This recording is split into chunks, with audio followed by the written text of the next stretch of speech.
नमस्कार, मीनाताई किचनमध्ये तुमचे मनपूर्वक स्वागत। भन्नाट 40 किचन टिप्स। नंबर 1, भाजी कोणतीही जास्तच तिखट झाली असेल तर त्यामध्ये बडीशेपची बारीक पावडर घालावी, यामुळे भाजीचा तिखटपणा कमी होतो। नंबर 2, टमाट्याचे सूप करत असताना त्यामध्ये गाजर आणि दुधी भोपळा घालावा, त्यामुळे सूप दाट होते आणि रंगही कलरफुल सूपला येतो। नंबर 3, कणकेत जास्तच तेल पडल्यास चपात्या नीट फुगत नाही।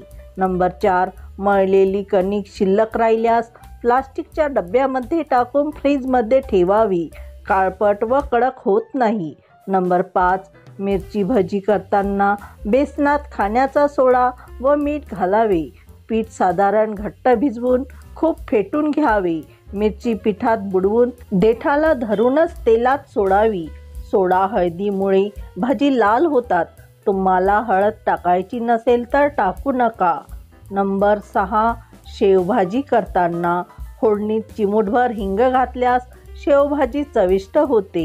नंबर 7, भाजीला कोणत्याही फोडणी देताना तेलात आधी हळद टाकावी, त्यामुळे तेलाचे शिंतोडे भिंतीवर स्टाईलवर उडत नाही।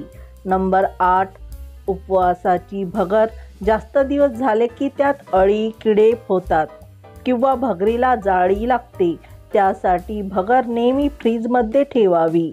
नंबर 9, मानसिक ताण तुम्हाला असेल तर दुपारी झोपावे, फ्रेश वाटेल आणि काम करण्यास ऊर्जा निर्माण होईल।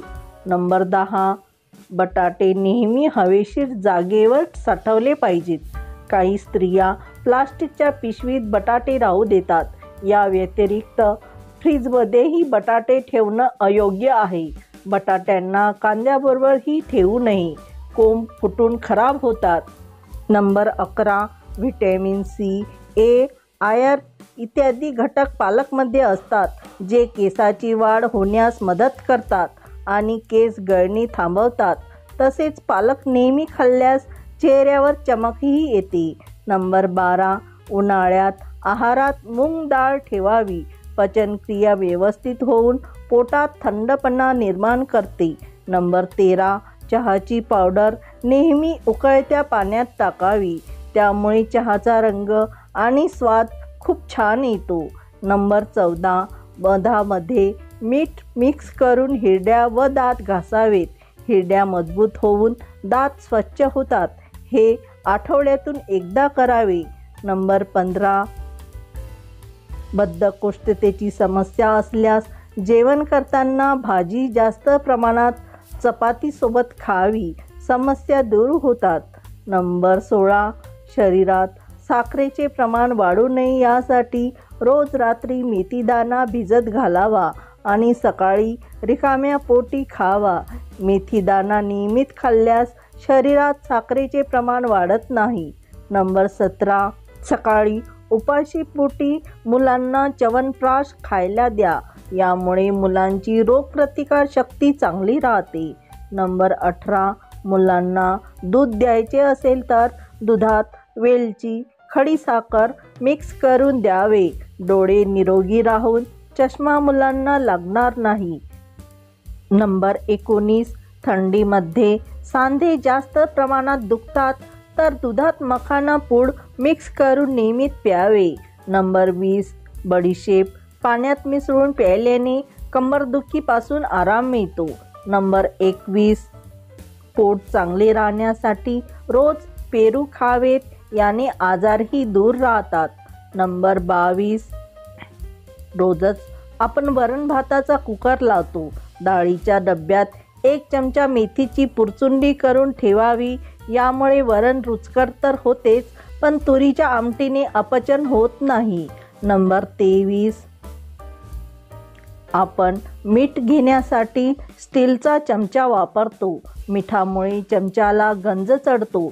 मिठाच्या डब्यात स्टीलचा चमचा न ठेवता प्लास्टिकचा चमचा ठेवावा।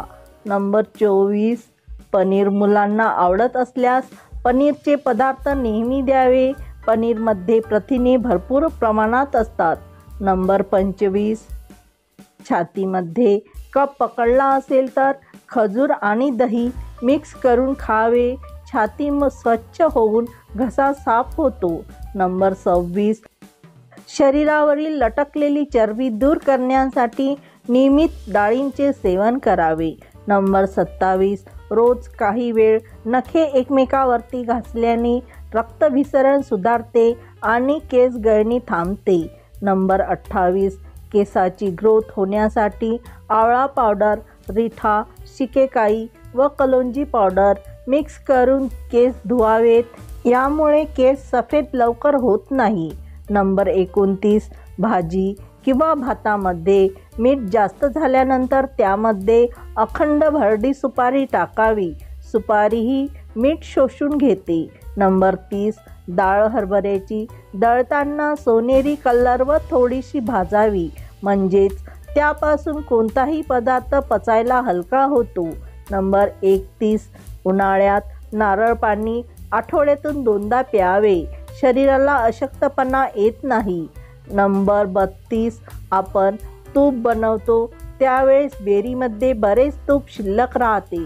त्यासाठी तूप कढवलेल्या भांड्यात गरम पाणी घालून भांडे रात्रभर फ्रीजमध्ये ठेवा. दुसऱ्या दिवशी तूप वेगळे झालेले दिसेल.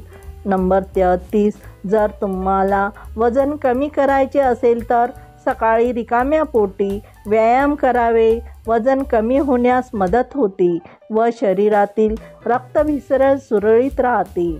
नंबर 34, लोणी काढल्यावर हाताला लोणी लागले तर गव्हाचे पीठ किंवा बेसन लावून स्वच्छ करावे.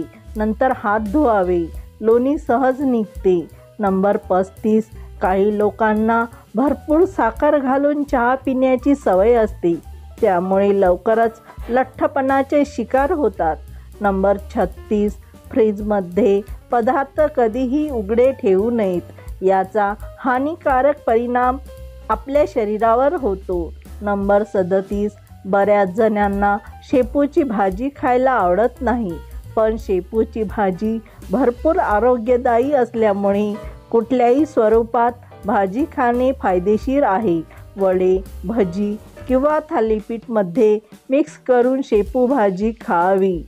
नंबर 38, तिळाच्या तेलात मॅग्नेशियम आणि कॅल्शियमचे प्रमाण जास्त असल्यामुळे आहारात तिळाच्या तेलाचा समावेश करावा.